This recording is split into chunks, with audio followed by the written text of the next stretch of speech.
Esther, Chapter 1. Now in the days of Ahasuerus, the Ahasuerus who reigned from India to Ethiopia over 127 provinces, in those days when King Ahasuerus sat on his royal throne in Susa the citadel, in the 3rd year of his reign, he gave a feast for all his officials and servants. The army of Persia and Media and the nobles and governors of the provinces were before him, while he showed the riches of his royal glory and the splendor and pomp of his greatness for many days, 180 days. And when these days were completed, the king gave for all the people present in Susa, the citadel, both great and small, a feast lasting for 7 days in the court of the garden of the king's palace. There were white cotton curtains and violet hangings fastened with cords of fine linen and purple to silver rods and marble pillars, and also couches of gold and silver on a mosaic pavement of porphyry, marble, mother of pearl, and precious stones. Drinks were served in golden vessels, vessels of different kinds, and the royal wine was lavished according to the bounty of the king, and drinking was according to this edict: there is no compulsion. For the king had given orders to all the staff of his palace to do as each man desired. Queen Vashti also gave a feast for the women in the palace that belonged to King Ahasuerus. On the 7th day, when the heart of the king was merry with wine, he commanded Mehuman, Biztha, Harbona, Bigtha, and Abagtha, Zethar, and Carcass, the 7 eunuchs who served in the presence of King Ahasuerus, to bring Queen Vashti before the king with her royal crown, in order to show the peoples and the princes her beauty, for she was lovely to look at. But Queen Vashti refused to come at the king's command delivered by the eunuchs. At this the king became enraged, and his anger burned within him. Then the king said to the wise men who knew the times, for this was the king's procedure toward all who were versed in law and judgment, the men next to him being Karshena, Shethar, and Metha, Tarshish, Meres, Marsena, and Memucan, the 7 princes of Persia and Media, who saw the king's face and sat first in the kingdom. According to the law, what is to be done to Queen Vashti because she has not performed the command of King Ahasuerus delivered by the eunuchs? Then Memucan said in the presence of the king and the officials, not only against the king has Queen Vashti done wrong, but also against all the officials and all the peoples who are in all the provinces of King Ahasuerus. For the queen's behavior will be made known to all women, causing them to look at their husbands with contempt, since they will say, King Ahasuerus commanded Queen Vashti to be brought before him, and she did not come. This very day the noble women of Persia and Media, who have heard of the queen's behavior, will say the same to all the king's officials, and there will be contempt and wrath in plenty. If it please the king, let a royal order go out from him, and let it be written among the laws of the Persians and the Medes, so that it may not be repealed, that Vashti is never again to come before King Ahasuerus. And let the king give her royal position to another who is better than she. So when the decree made by the king is proclaimed throughout all his kingdom, for it is vast, all women will give honor to their husbands, high and low alike. This advice pleased the king and the princes, and the king did as Memucan proposed. He sent letters to all the royal provinces, to every province in its own script, and to every people in its own language, that every man be master in his own household, and speak according to the language of his people.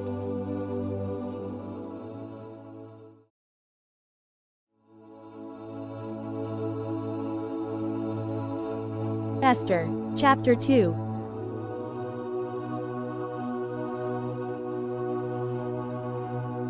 After these things, when the anger of King Ahasuerus had abated, he remembered Vashti and what she had done, and what had been decreed against her. Then the king's young men who attended him said, Let beautiful young virgins be sought out for the king, and let the king appoint officers in all the provinces of his kingdom, to gather all the beautiful young virgins to the harem in Susa the citadel, under custody of Haggai the king's eunuch, who is in charge of the women. Let their cosmetics be given them. And let the young woman who pleases the king be queen instead of Vashti. This pleased the king, and he did so. Now there was a Jew in Susa the citadel, whose name was Mordecai, the son of Jair, son of Shimei, son of Kish, a Benjaminite, who had been carried away from Jerusalem among the captives carried away with Jeconiah king of Judah, whom Nebuchadnezzar king of Babylon had carried away. He was bringing up Hadassah, that is Esther, the daughter of his uncle, for she had neither father nor mother. The young woman had a beautiful figure and was lovely to look at, and when her father and her mother died, Mordecai took her as his own daughter. So when the king's order and his edict were proclaimed, and when many young women were gathered in Susa the citadel in custody of Hegai, Esther also was taken into the king's palace and put in custody of Hegai, who had charge of the women. And the young woman pleased him and won his favor, and he quickly provided her with her cosmetics and her portion of food, and with 7 chosen young women from the king's palace, and advanced her and her young women to the best place in the harem. Esther had not made known her people or kindred, for Mordecai had commanded her not to make it known. And every day Mordecai walked in front of the court of the harem to learn how Esther was and what was happening to her. Now when the turn came for each young woman to go into King Ahasuerus, after being 12 months under the regulations for the women, since this was the regular period of their beautifying, 6 months with oil of myrrh, and 6 months with spices and ointments for women, when the young woman went into the king in this way, she was given whatever she desired to take with her from the harem to the king's palace. In the evening she would go in, and in the morning she would return to the second harem, in custody of Sheashgaz, the king's eunuch who was in charge of the concubines. She would not go into the king again unless the king delighted in her, and she was summoned by name. When the turn came for Esther, the daughter of Abihail, the uncle of Mordecai, who had taken her as his own daughter, to go into the king, she asked for nothing except what Hegai the king's eunuch, who had charge of the women, advised. Now Esther was winning favor in the eyes of all who saw her. And when Esther was taken to King Ahasuerus into his royal palace, in the 10th month, which is the month Tebeth, in the 7th year of his reign, the king loved Esther more than all the women, and she won grace and favor in his sight more than all the virgins, so that he set the royal crown on her head and made her queen instead of Vashti. Then the king gave a great feast for all his officials and servants. It was Esther's feast. He also granted a remission of taxes to the provinces and gave gifts with royal generosity. Now when the virgins were gathered together the second time, Mordecai was sitting at the king's gate. Esther had not made known her kindred or her people, as Mordecai had commanded her, for Esther obeyed Mordecai just as when she was brought up by him. In those days, as Mordecai was sitting at the king's gate, Bigthan and Teresh, 2 of the king's eunuchs, who guarded the threshold, became angry and sought to lay hands on King Ahasuerus. And this came to the knowledge of Mordecai, and he told it to Queen Esther, and Esther told the king in the name of Mordecai. When the affair was investigated and found to be so, the men were both hanged on the gallows, and it was recorded in the book of the Chronicles in the presence of the king.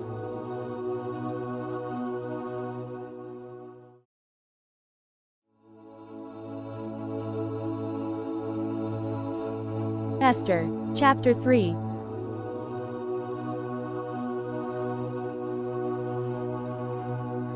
After these things, King Ahasuerus promoted Haman the Agagite, the son of Hammedatha, and advanced him and set his throne above all the officials who were with him. And all the king's servants who were at the king's gate bowed down and paid homage to Haman, for the king had so commanded concerning him. But Mordecai did not bow down or pay homage. Then the king's servants who were at the king's gate said to Mordecai, "Why do you transgress the king's command?" And when they spoke to him day after day, and he would not listen to them, they told Haman, in order to see whether Mordecai's words would stand, for he had told them that he was a Jew. And when Haman saw that Mordecai did not bow down or pay homage to him, Haman was filled with fury. But he disdained to lay hands on Mordecai alone. So as they had made known to him the people of Mordecai, Haman sought to destroy all the Jews, the people of Mordecai, throughout the whole kingdom of Ahasuerus. In the 1st month, which is the month of Nisan, in the 12th year of King Ahasuerus, they cast pur, that is, they cast lots, before Haman day after day. And they cast it month after month, till the 12th month, which is the month of Adar. Then Haman said to King Ahasuerus, There is a certain people scattered abroad and dispersed among the peoples in all the provinces of your kingdom. Their laws are different from those of every other people, and they do not keep the king's laws, so that it is not to the king's profit to tolerate them. If it please the king, let it be decreed that they be destroyed, and I will pay 10,000 talents of silver into the hands of those who have charge of the king's business, that they may put it into the king's treasuries." So the king took his signet ring from his hand and gave it to Haman the Agagite, the son of Hammedatha, the enemy of the Jews.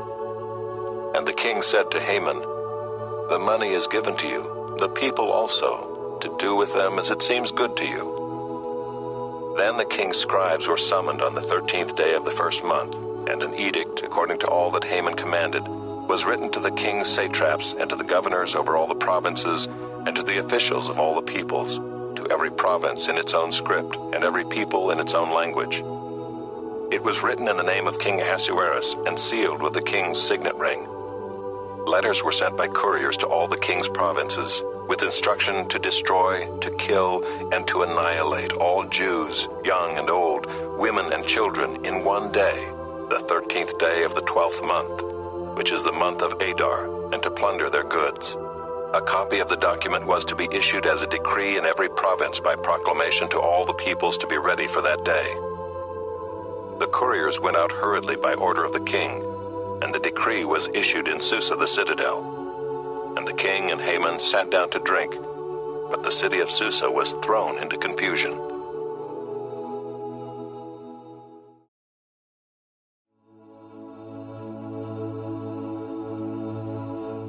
Esther, Chapter 4.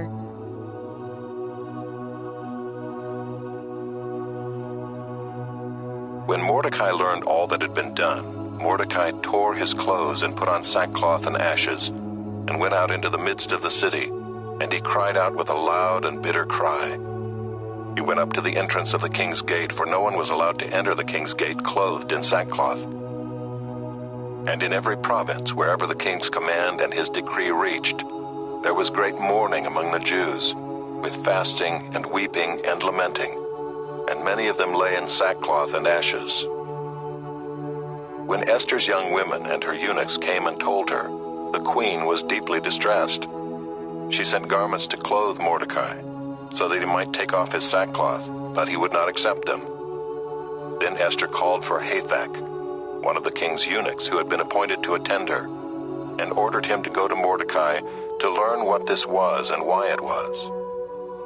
Hathach went out to Mordecai in the open square of the city in front of the king's gate, and Mordecai told him all that had happened to him, and the exact sum of money that Haman had promised to pay into the king's treasuries for the destruction of the Jews. Mordecai also gave him a copy of the written decree issued in Susa for their destruction, that he might show it to Esther and explain it to her and command her to go to the king to beg his favor and plead with him on behalf of her people. And Hathach went and told Esther what Mordecai had said.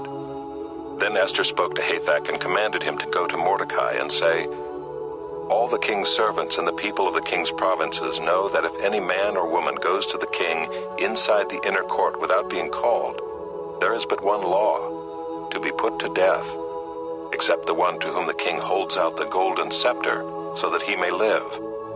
But as for me, I have not been called to come in to the king these 30 days." And they told Mordecai what Esther had said.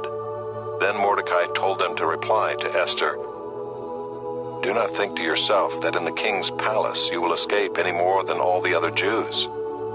For if you keep silent at this time, relief and deliverance will rise for the Jews from another place, but you and your father's house will perish. And who knows whether you have not come to the kingdom for such a time as this?"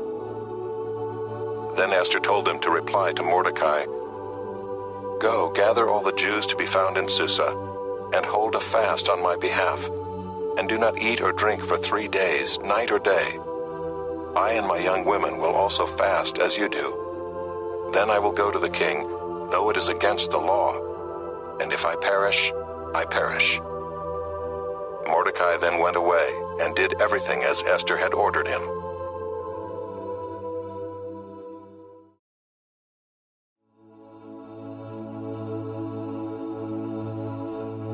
Esther, Chapter 5.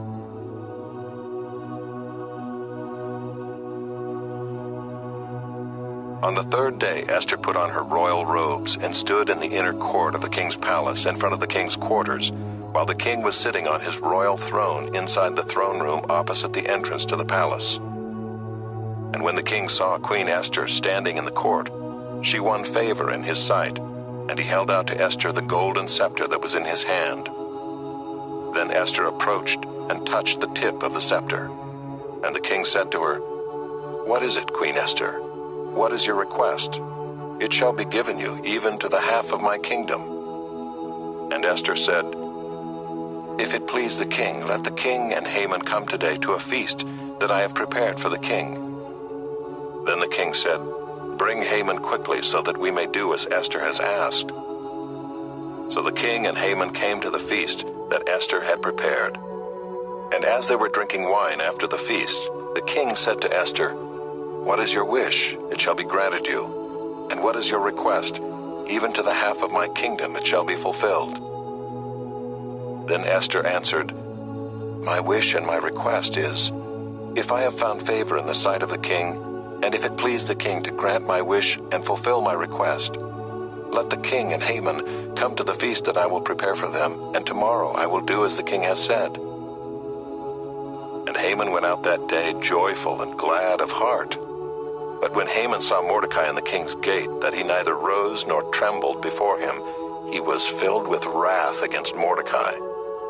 Nevertheless, Haman restrained himself and went home, and he sent and brought his friends and his wife Zeresh. And Haman recounted to them the splendor of his riches, the number of his sons, all the promotions with which the king had honored him, and how he had advanced him above the officials and the servants of the king.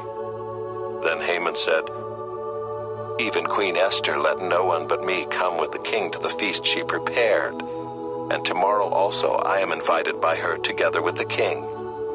Yet all this is worth nothing to me, so long as I see Mordecai the Jew sitting at the king's gate." Then his wife Zeresh and all his friends said to him, "Let a gallows 50 cubits high be made, and in the morning tell the king to have Mordecai hanged upon it. Then go joyfully with the king to the feast."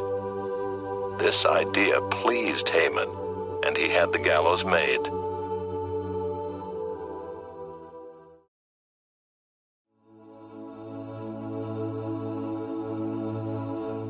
Esther, Chapter 6.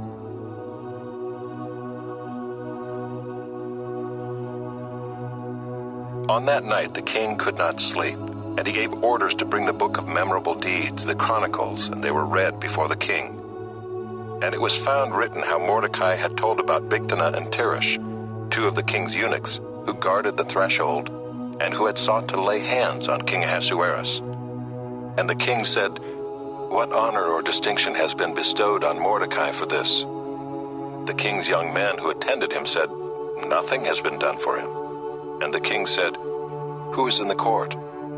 Now Haman had just entered the outer court of the king's palace to speak to the king about having Mordecai hanged on the gallows that he had prepared for him.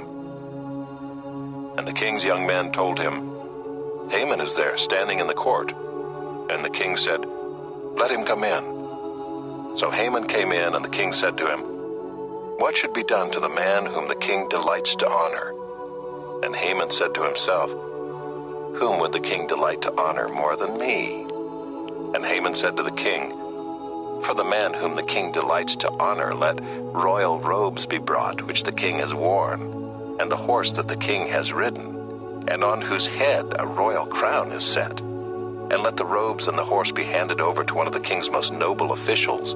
Let them dress the man whom the king delights to honor, and let them lead him on the horse through the square of the city, proclaiming before him, 'Thus shall it be done to the man whom the king delights to honor.'"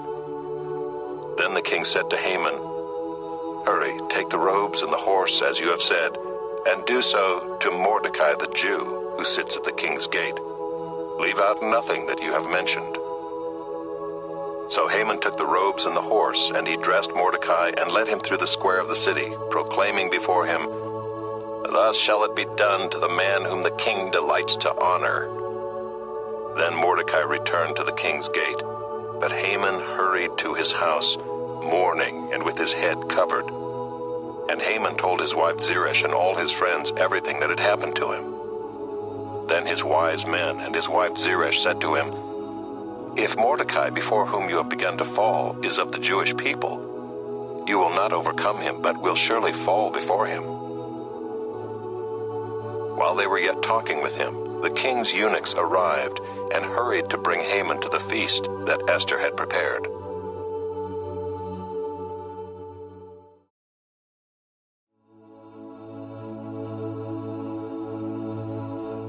Esther, Chapter 7.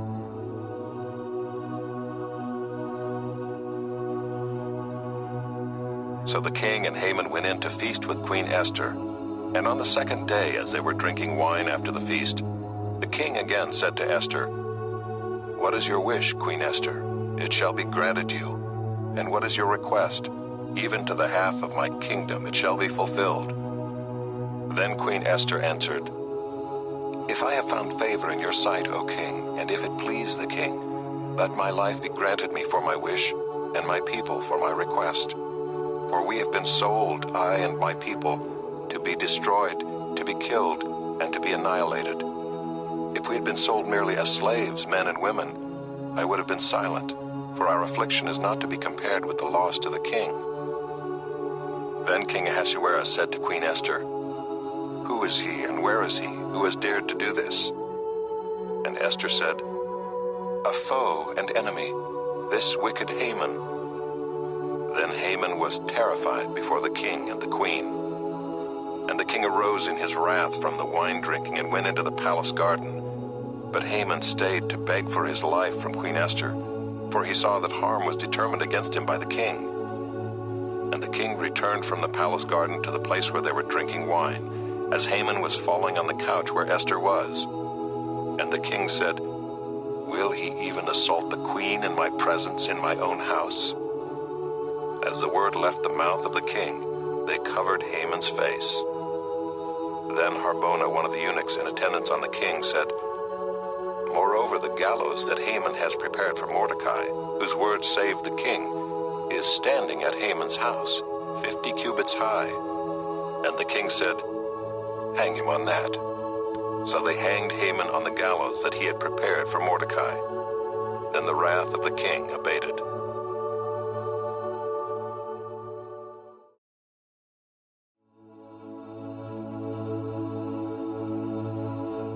Esther, Chapter 8.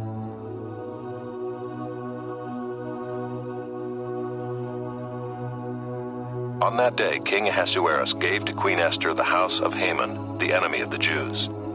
And Mordecai came before the king, for Esther had told what he was to her. And the king took off his signet ring, which he had taken from Haman, and gave it to Mordecai. And Esther set Mordecai over the house of Haman. Then Esther spoke again to the king. She fell at his feet and wept and pleaded with him to avert the evil plan of Haman the Agagite and the plot that he had devised against the Jews. When the king held out the golden scepter to Esther, Esther rose and stood before the king. And she said, "If it please the king, and if I have found favor in his sight, and if the thing seems right before the king, and I am pleasing in his eyes, let an order be written to revoke the letters devised by Haman the Agagite, the son of Hammedatha, which he wrote to destroy the Jews who are in all the provinces of the king. For how can I bear to see the calamity that is coming to my people? Or how can I bear to see the destruction of my kindred?" Then King Ahasuerus said to Queen Esther and to Mordecai the Jew, "Behold, I have given Esther the house of Haman, and they have hanged him on the gallows because he intended to lay hands on the Jews.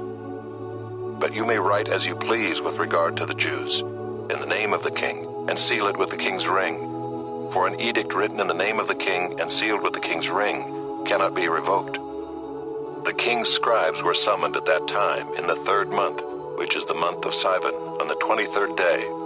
And an edict was written according to all that Mordecai commanded concerning the Jews, to the satraps and the governors and the officials of the provinces from India to Ethiopia, 127 provinces, to each province in its own script, and to each people in its own language, and also to the Jews in their script and their language. And he wrote in the name of King Ahasuerus, and sealed it with the king's signet ring.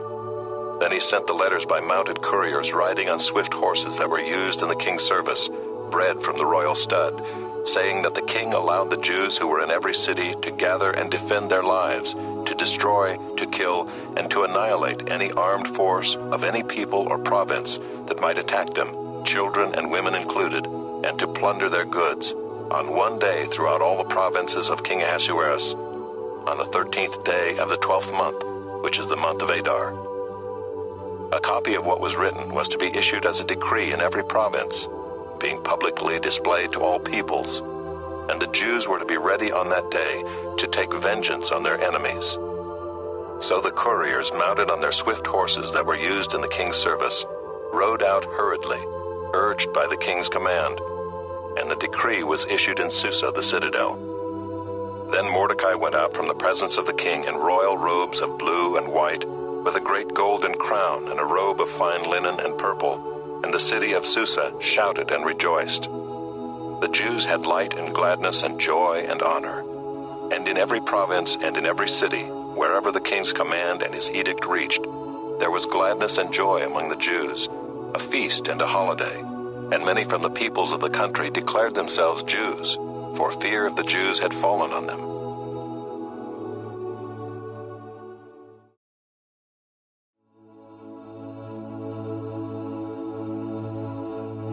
Esther, Chapter 9.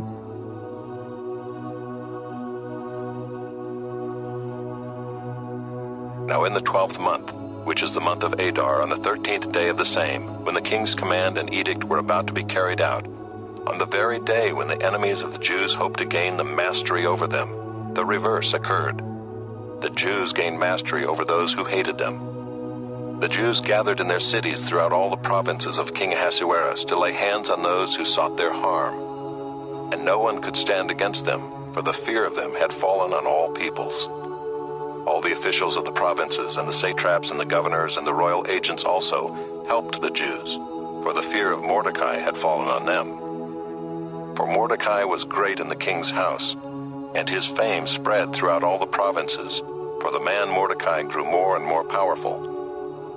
The Jews struck all their enemies with the sword, killing and destroying them, and did as they pleased to those who hated them.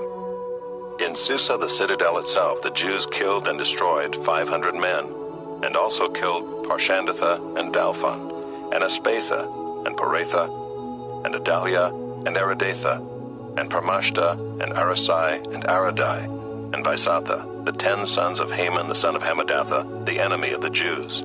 But they laid no hand on the plunder.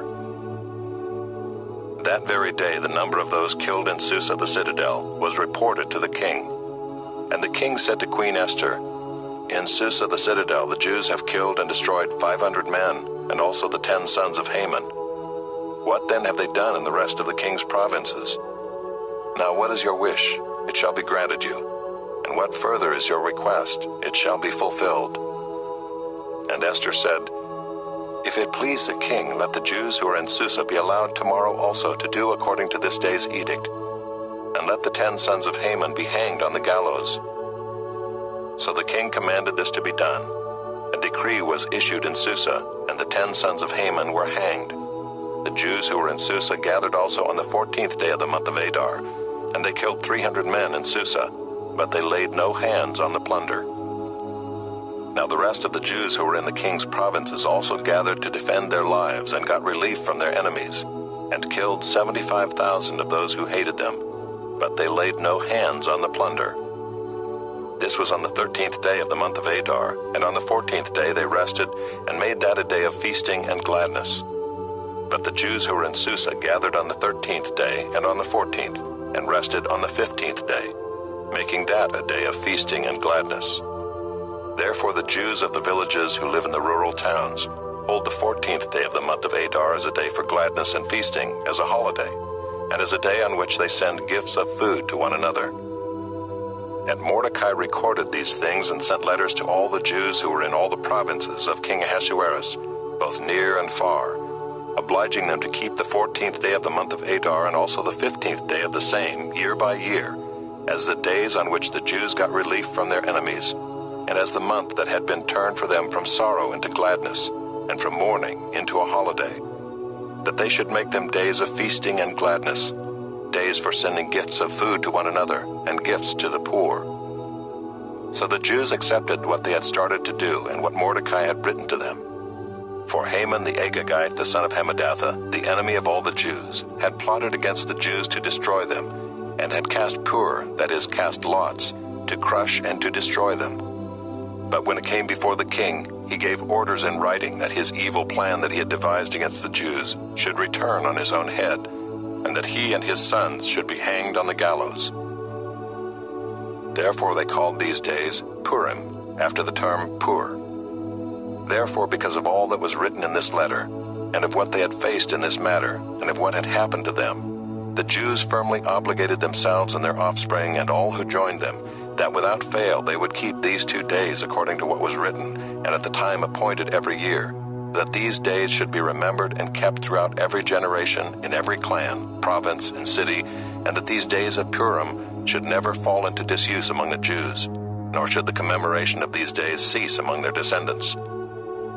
Then Queen Esther, the daughter of Abihail, and Mordecai the Jew gave full written authority, confirming this second letter about Purim. Letters were sent to all the Jews, to the 127 provinces of the kingdom of Ahasuerus, in words of peace and truth, that these days of Purim should be observed at their appointed seasons, as Mordecai the Jew and Queen Esther obligated them, and as they had obligated themselves and their offspring with regard to their fasts and their lamenting. The command of Esther confirmed these practices of Purim, and it was recorded in writing.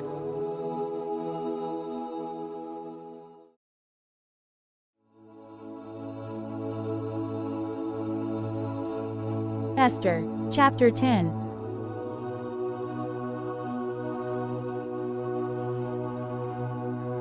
King Ahasuerus imposed tax on the land and on the coastlands of the sea, and all the acts of his power and might, and the full account of the high honor of Mordecai to which the king advanced him, are they not written in the book of the Chronicles of the kings of Media and Persia? For Mordecai the Jew was second in rank to King Ahasuerus, and he was great among the Jews and popular with the multitude of his brothers, for he sought the welfare of his people and spoke peace to all his people.